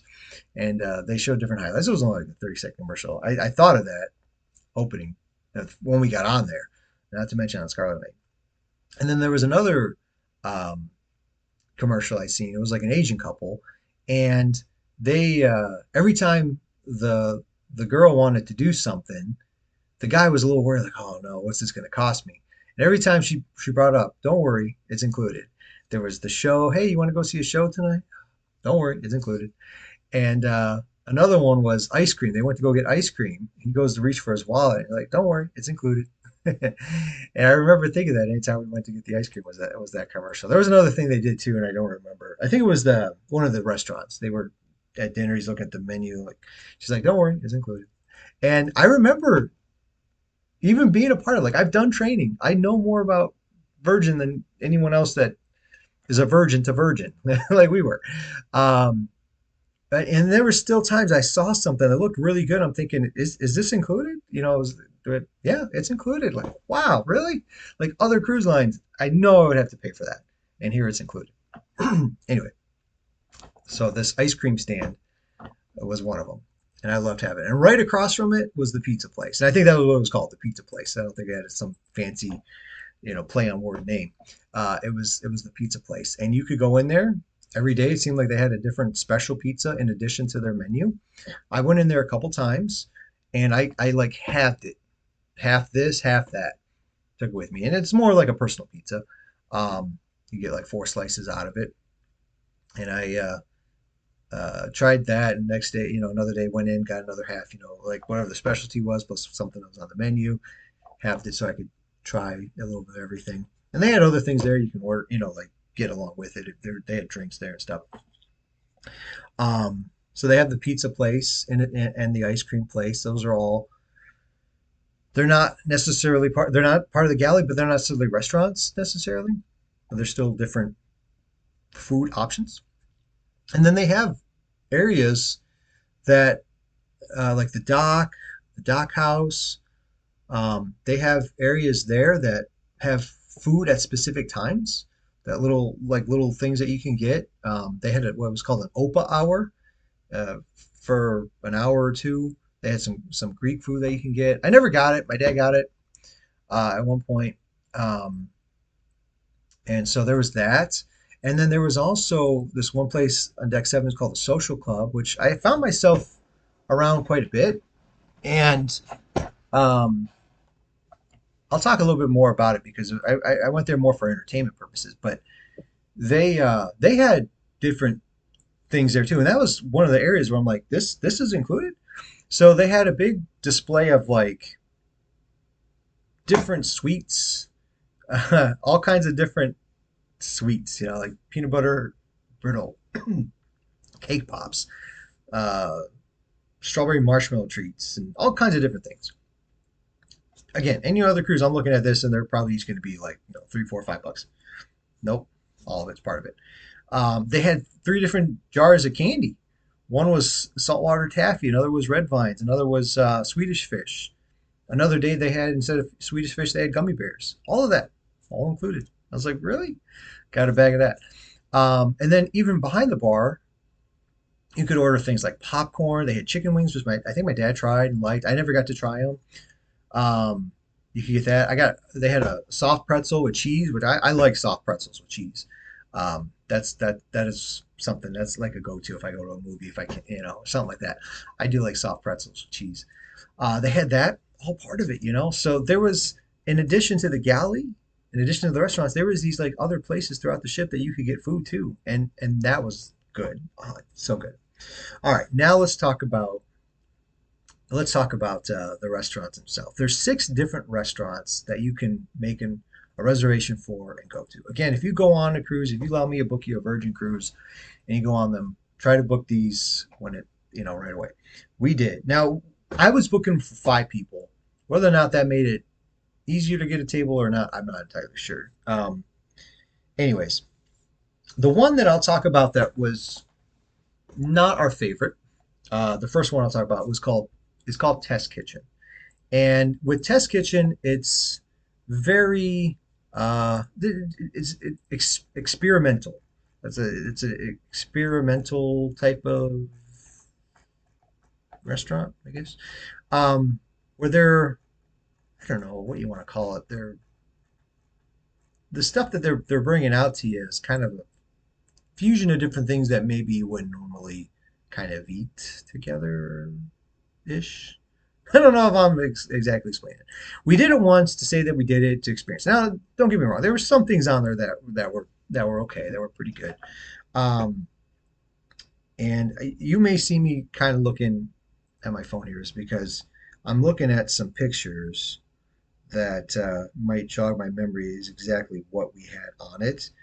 Um, Picture, I don't know if I'll have the chance to share with you or not, but anyways, at Test Kitchen, I know at one point they brought a plate with a big round bowl of it. It was really smoky inside of it, and they opened it all at once, and there was like all this smoke filled. You can get this nice whiff of whatever it was that they had made. That was actually kind of cool. Their dessert actually was really good too. I remember my favorite thing was their dessert, not just because it's sweets and it's dessert. And I love that's not. It actually was really good. Um, they had this one kind of like everything that they gave you you could eat. I mean that was on the plate. Um, this one kind of cheese in a tart kind of thing, which was a little better than what it looked like. It looked kind of but it actually tastes a little better. They had a caramelized onion like within the little dinner rolls, and that actually probably ended up being one of my favorite things. Can't remember the guy that served us. He was real nice. Um, but I do remember we were kind of all in a big booth, and I was one of the ones in the middle. And the booth or the table itself was like wasn't like legs. It was like a big thing holding it up, and I couldn't stretch out my legs. My legs got really cramped, and we were there for a couple hours. I will say this: I mean, from what I can tell, they're making everything fresh, um, and so sometimes, I mean, we had a party at 5. That probably was part of it too. But you're there for a while, a couple hours. Um, and my legs just got really cramped with that. So that was Test Kitchen. If you want to try it, you may love it, especially if you like that type of stuff. Our friends, they had a daughter, or our friend that had one of her daughters with us. The other daughter she has that wasn't with us said she would have probably loved it. She loves that type of stuff. And if that's kind of your thing, hey, enjoy it. So that was Test Kitchen.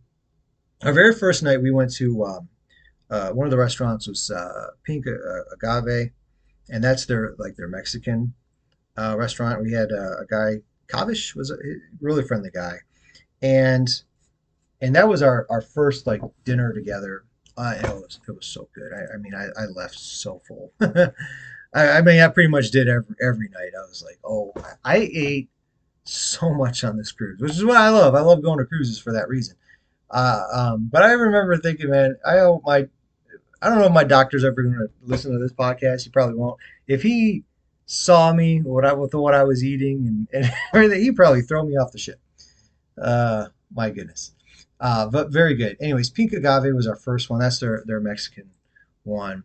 Um, and as I look on the menu to see here, again, I'm not going to go over and show you the entire menu or talk about everything, but they had guacamole with pomegranate seeds in it. They put jalapenos on the side for my that guacamole was really good, very good.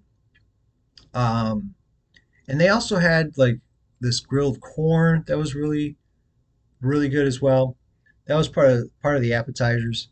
Um, we got to some of us all kind of tried different things, and we kind of all got to sample them. I had gotten now I know you're probably thinking you go to a Mexican restaurant and you order steak. Well, I did, and it was a delicious steak. uh, yeah, I'm not even gonna apologize about that. It was really good. Other things that they had on there that we got to have. I want to say there was like a duck that we got to try. It was really good. Um, yeah, very nice. And then for dessert, we didn't see a dessert on the menu or anything like that. All we saw was like pairings. Like you could, like the restaurant is included. It's free. But if you want to, you can buy like let's say for $25, and they're going to pair every single course with an alcoholic wine or something that's going to pair well with what you're having. We did that at Test Kitchen. Well, I didn't, but others did. The girls did, and got to sample it, and I was like, okay. So if you're into that type of thing, like maybe this certain wine would go good with this meal, this wine would go better with this one, whatever. So they have that usually as an option. But yeah, after that, other than that, everything else is is included, or they might have something fancier like steak and lobster, or wagyu steak or something like that might be extra. Um, but anyways, we didn't see anything with dessert aside from what that pairing stuff was. If you want to do the pairing thing, but he's like, I'm going to surprise you guys with the dessert. Okay, and he brought this like a few different things. One of them had like these crispy little layers. That was really good, and these chocolate tacos, so good, so delicious. I walked away so impressed, thinking like, if this is how it is on a Virgin, if this is just one meal, if this is how it is, oh my goodness. And sure enough, I mean, the next night again, we had the test kitchen was the next night. I was like, oh, okay. But then continued on very good from there. So we had test kitchen, we had pink agave, um, and then we went to, let me see here. There was another one that was called Razzle Dazzle. There's something else that's included with that. Was it Lucky Lotus? There's like there's more to that. It's not just Razzle Dazzle. I think it's like Lucky Lotus. I think it's called by Razzle Dazzle. But anyways, mostly called Razzle Dazzle, and that's their Chinese food. And again, very good. We had our waitress was Mary Ann, who was fantastic. We loved her. We had another reservation for Razzle Dazzle. We wanted her to be our waitress the second time around, but just didn't end up working that way. Anyways, um, but yeah, they had these amazing like uh, shrimp prawns as an appetizer, which was really good, and um, even got a steak from them too. I got a lot of steak what I could. Really delicious appetizers. I remember that, and the main things were good too. My dad actually got like a whole fish, the head and all. Most people don't want the head. I guess he's pretty cool with it. Anyway, uh, that was really delicious. Um, had a good time there. Let me see if I have any other pictures that'll jog my memory with Razzle Dazzle.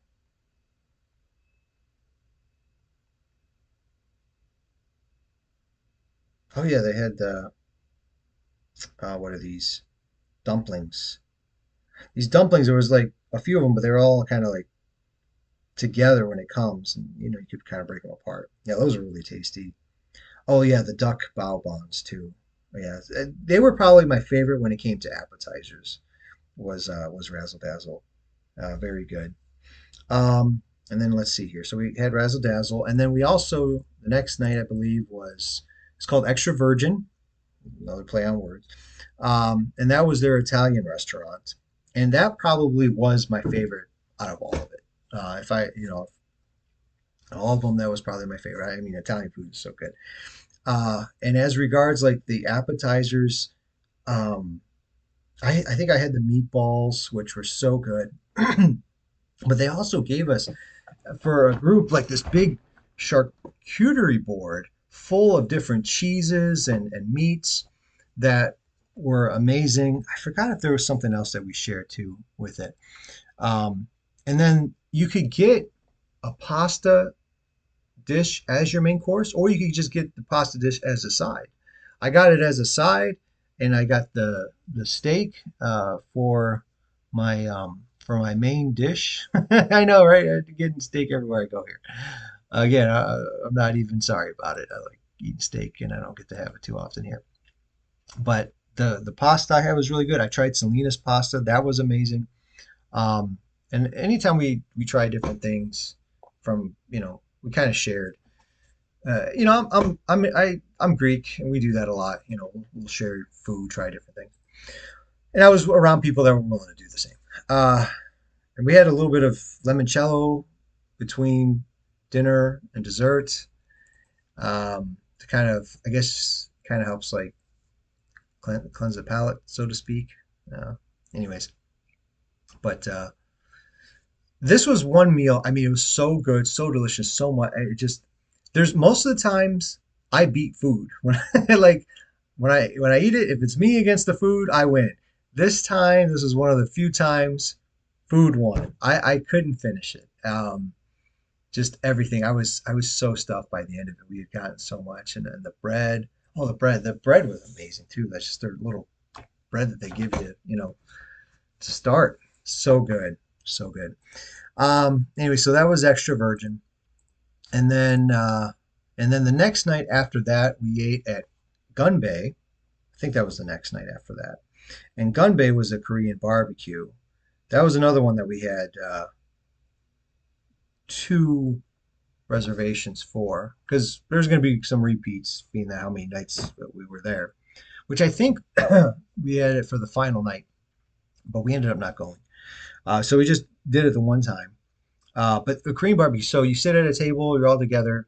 There's this big hot, I don't want to say stove or plate, but whatever it is in the middle. And they're gonna cook in front of you, right in front of you. They do a drinking game there too. What is it called? I forget the name, but they have a drinking game that they're called, and they're shouting a lot. So you're hearing other tables doing this. We didn't participate in the drinking game. Not my again, not my thing. I don't think it was anyone else's thing either. I guess you could probably do it with a regular drink like iced tea too. You don't have to drink sake, but anyways, um, but there, I mean, I got to eat a lot of shrimp, a lot of like seafood that I got. I kind of got the one that kind of had a little bit of combination of everything: seafood, shrimp, ribs. They had different meat on it. Oh, it was so good. They made it in front of you. We had one girl, sweet as pie. Her name was Ananda, um, from Brazil, and she was someone that we actually saw multiple times even after that. Had like the sweetest voice. Uh, yeah, we really enjoyed her. She was there, and so that was really good. And then I think the last one was the Wake, which was their steakhouse, and I of course got a steak there too.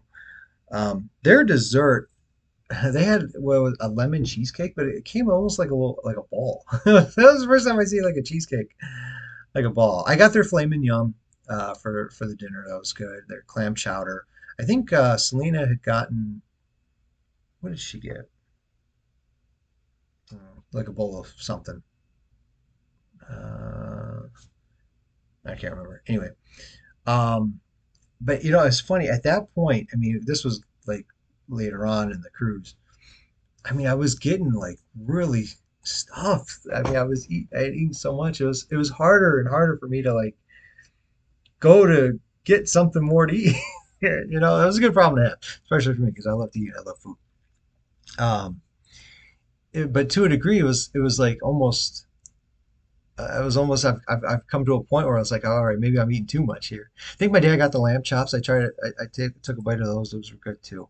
And at the wake, they call it, the ship is at, I mean, the restaurant's at the back of the ship, and they got windows out there so you can see the wake of the ship. That's called the wake. You start from up top, and then you take stairs down. All the other ones are, you walk in. Some of them, like Pink Agave, had all these different lights as you walked up to it, which was kind of interesting. Gunbae was right next to the galley. So some of them had some interesting things as you walk up to them. Pink Agave was very dark. It was like a dark lit room. Anyways, but the wake, their thing, you go downstairs and down there, you can see out the back of the ship as you're sailing. You see the wake of the ship. So absolutely delicious food on on Virgin. Again, this was my favorite thing about the cruise. My favorite thing about Virgin was the food. The food options, and you could have a lot of food options and they can all stink and not taste very good. Or you could have good food, but it's just one thing, right? This was a combination of both. It was a lot of food options and it was delicious food options. Favorite thing there about Virgin. All right, so I've covered my experience. I've covered the room. I've covered the dining. I'm an hour and a half into this. This is going to be a longer one. A lot to talk about. All right, now let's talk about the ship itself. Some of the things were mentioned already. Some things will be kind of new. All right. So they have a lot of they stuff a lot of stuff into this ship. Again, it is not a mega ship. It is not 6, 7,000 people. It is just under three. It's not the most hugest ship in the world, but they stuff a lot of different things in it. So much that when I look back, there were some things I didn't see, or I saw right at the end, and I'm like, this has been here the whole time. I never came here. There was another place you could get food. Actually, what was it? It was a something Sunset Cafe or something like that. I didn't see that. I saw it on the elevator. Like I saw like the name of it on an elevator. I didn't know what it was. Never went up there until our last night after we were leaving Bimini, and it was closed by that point. I'm like, wait, this has been here the entire time. Didn't even know it. My dad was like, oh yeah, I walk by here every morning. Oh okay. Um, I didn't get up early morning a lot. I think the earliest I ever woke up was 6. Most of the time I was sleeping until 7, and then I would wait till Selena got up. She sleeps in later than me. And I'd just be sitting there chilling in the room, being on my iPad or whatever, till she got up, and we usually hit breakfast 8, 9 o'clock. Anyways, my dad was up earlier. He was trying to his goal was to get 10,000 steps every day. I think most part he got it. And they have a jogging track that you can go around. So if you go around 6 times, which we did do one time, I say we, me and Selena, my dad did it like every day. Uh, if you went around 6 times, that was a mile. He was a very up and at 'em, go for a walk, get your steps in early, watch the sunrise, see the ship pull in, that type of thing. He was doing that. We weren't quite like that, and it's funny. I do that here. I get up early. I walk around all the time. I'm on vacation. I'm doing things like food. I'm not eating the same foods. I think I had one omelet once, and something about it. This is just me. As someone with my taste buds with it, I've had an omelet with this type of taste before, and I didn't care for it. I don't know if it's the specific cheese that they're using that I like, or the way that some about it. Didn't care for that. But yeah, for the most, I saw like ham and cheese sandwich. Not having it. I have it here. So just like I wasn't necessarily eating the things I eat at home. I wasn't eating there. I was trying other stuff. Things I do, walking, exercise, stuff I do here. I didn't do it all. I didn't. I think I stepped foot in the gym once just to look at it.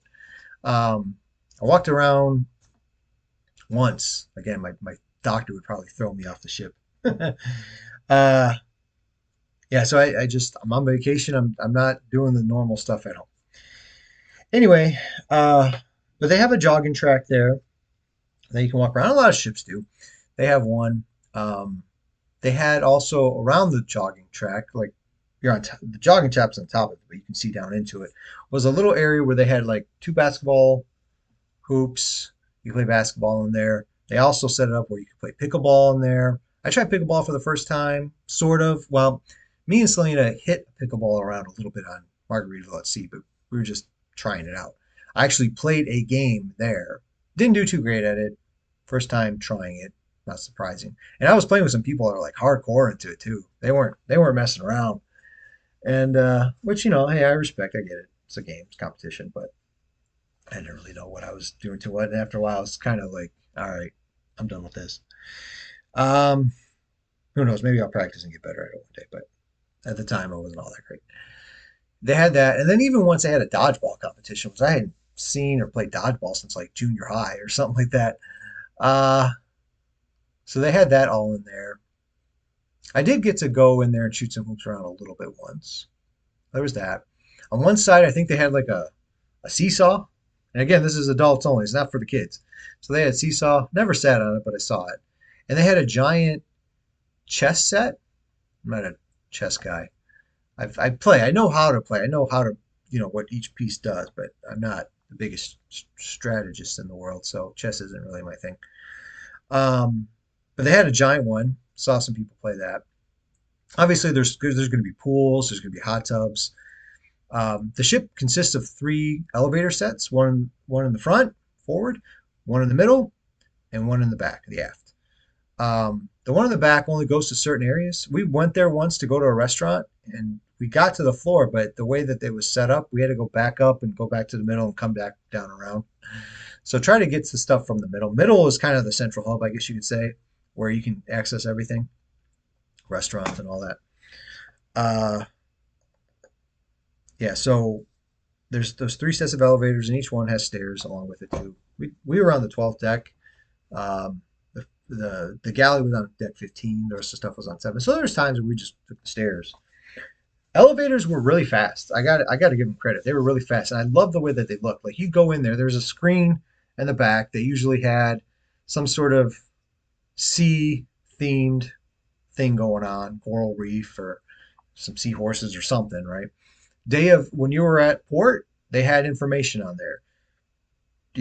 We're docking now, at this time, be back on board at this time. Here's the local time and whatever else. Emergency contact, that type of thing. And what was really cool is they had the lighting in there, so you felt like you were like underwater. I thought that was really cool, and it was different colors too. It wasn't always the same colors every day too. Sometimes it was red or blue, whatever. The elevators were really fast, really quick, and I didn't feel like I had to wait a lot for them. And it was just a normal elevator. When we were on MSC, you had to hit what floor you wanted, and then you get the elevator. That was a little different. Um, so there was three sets of elevators along with the stairs. There's that. It was different food, and then I really, as I mentioned, that social club that we had gone to, they had on the outside of it, just on the outside on the deck, they had shuffleboard that you could play. But then inside, they also had a shuffleboard that you could uh, throw the little discs or whatever. So they had that, and then they had like a bunch of games. Anything from shoots and ladders to rock'em sock'em robots to are they robots? I don't know. To Stratego, Risk, Settlers of Catan. I saw all kinds of things. We did end up playing a few things throughout the cruise. That was fun. And then in that area, they had TV set up where they had live sports going on. They had trivia a lot there. They did trivia in other areas too. I've done uh, trivia in the past, and I did trivia in this one too. And one time, um, one of the most of the times I'm always coming like second, third, whatever. I'm never winning the thing. But at another point, I had met another travel agent whose name I hope she doesn't mind me saying. I didn't get her permission. Her name was Maureen. We met her on one of our excursions, and her and her husband were doing trivia. Joined her along with another couple. Didn't win it. Whatever. Afterwards, we started talking. We were just talking about travel agent stuff. And before we know it, they were starting another trivia on about television. I'm like, well, we're here. Okay, fine. So it was me and her, and then another lady came, sat down, and we kind of just kind of recruited her to be part of our team. So it was, we made a threesome. When you did trivia, you could have teams up to six. Couldn't Google anything, obviously. Couldn't challenge them in a way like whatever they said was what was the right answer. Not that I think that ever needed to come up or anything, but that was part of the rules. Anyway, so we sat down. So we were there, just did it, and we ended up winning it the first time I'd ever won it. And this was on Thursday. It was Scarlet Night, and so they had a special drink called the Scarlet Lady, and the winner could get a drink, from the bar. So I was like, oh, I'll try that. Got that, shared it with Selena. So that was all in that social club, which I thought was which was really cool. And that's also where they had like the bar that had different sweets and pretzels and things like that, soft pretzels and chicken wings. I really enjoy that area. And then I didn't realize this until a couple of days later. So this was how this ship was interesting. Like I would discover things, not always on the first day.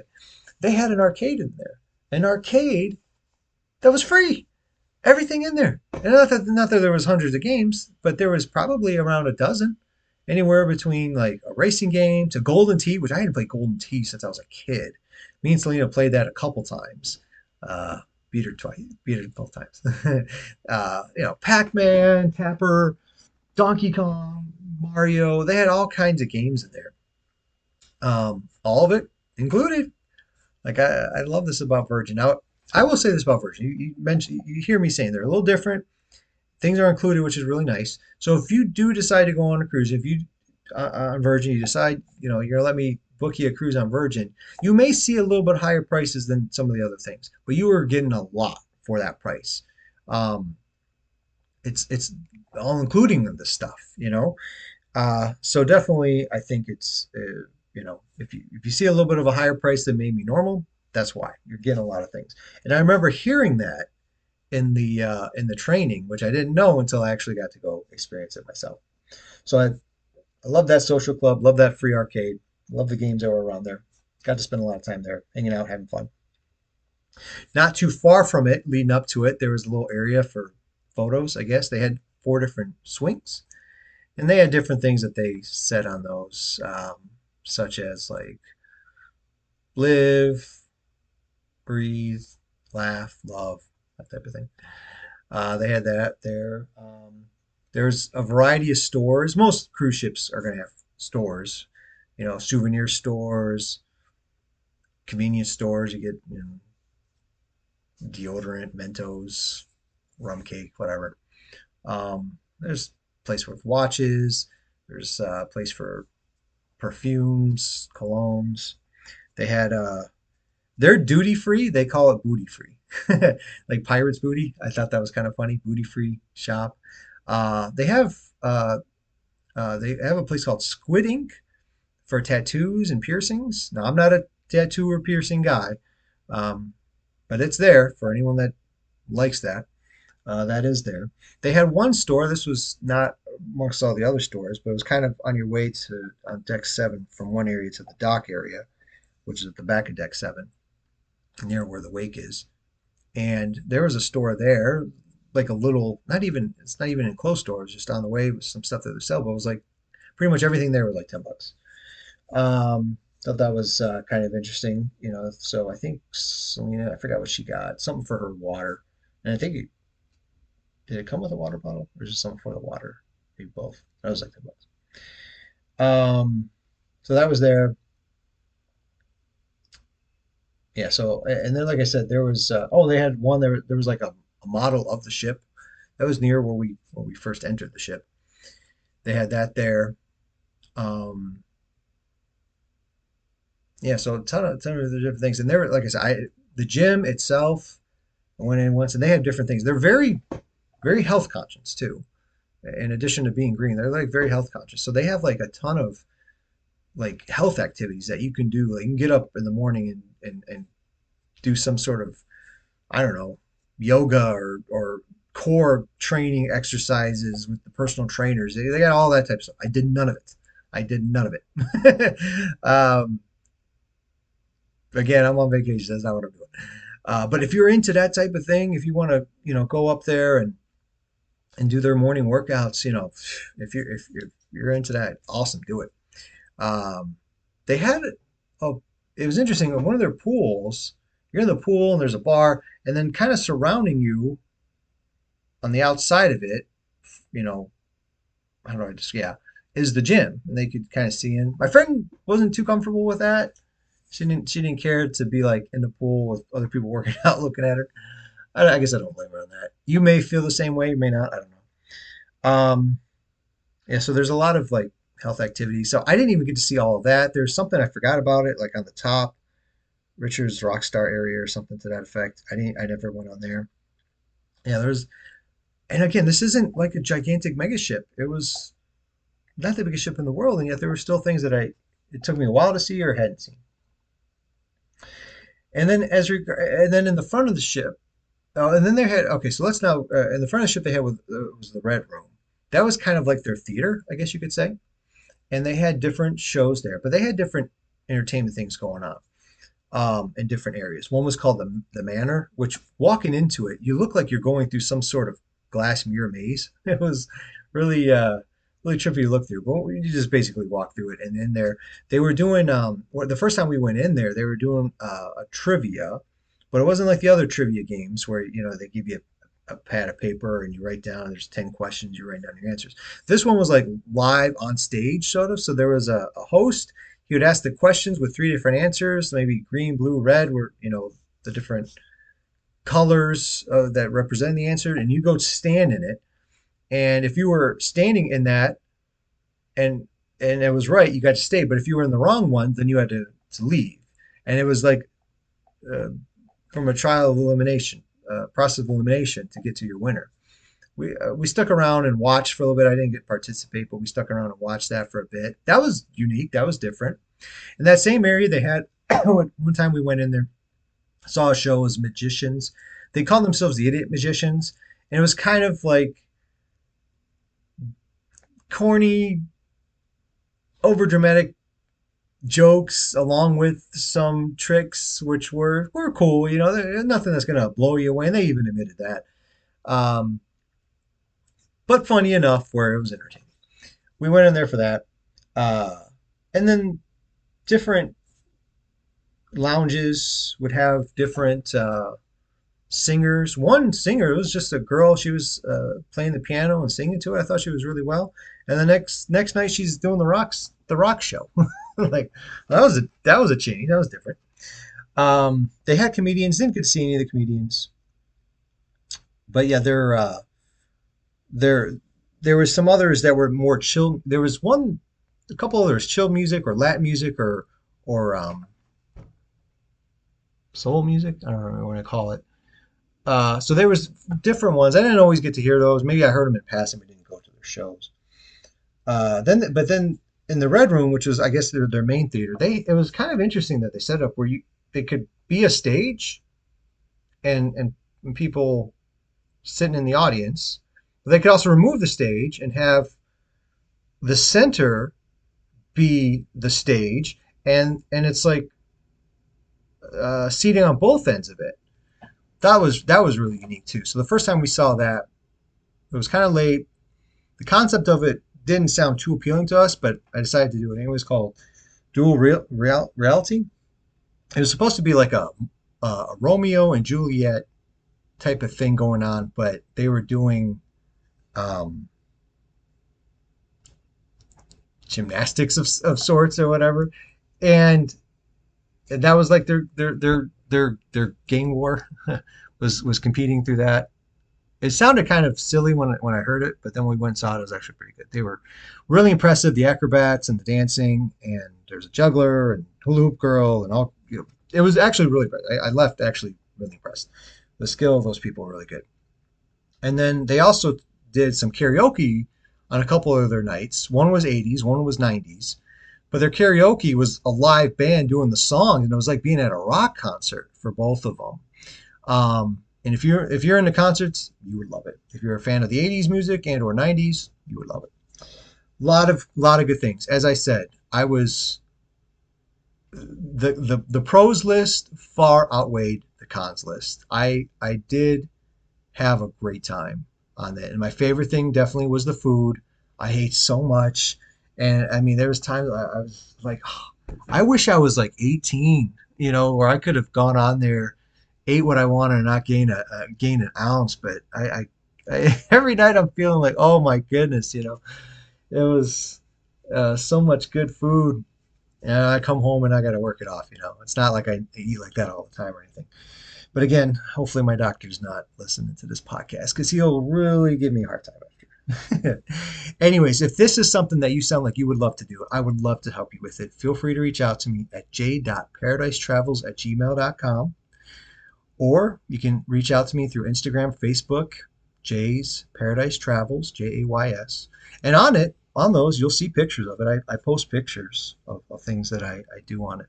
I'm just realizing I'm coming to 2 hours, so hopefully, if you're still with me at this point, I hope you enjoyed it. I hope you learned something from it. I hope I whetted your appetite enough to say, yes, I want to go on Virgin Voyages. I'm going to reach out to you, Jason. Help me to be able to book a cruise on this. Hopefully you did. Hopefully you liked it. Hope you learned something from it. And thank you for listening. If you did enjoy it, please like it, like the channel, subscribe to the channel, like the video itself, and share it with other people too. Share my business with other people as well. Recommend me to others. I would love to help you. I'd love to help them. Trying to continue to build up my name brand here. So please do that. But thank you so much. I hope you enjoyed these past 2 hours. Hope it went by quick for you. It went by quick for me. I'm looking down at the time like, wow, I can't believe I've been here talking about something for 2 hours. My longest podcast I've ever done. But thank you so much, and I'll talk to you guys again another time. Take care. Bye-bye.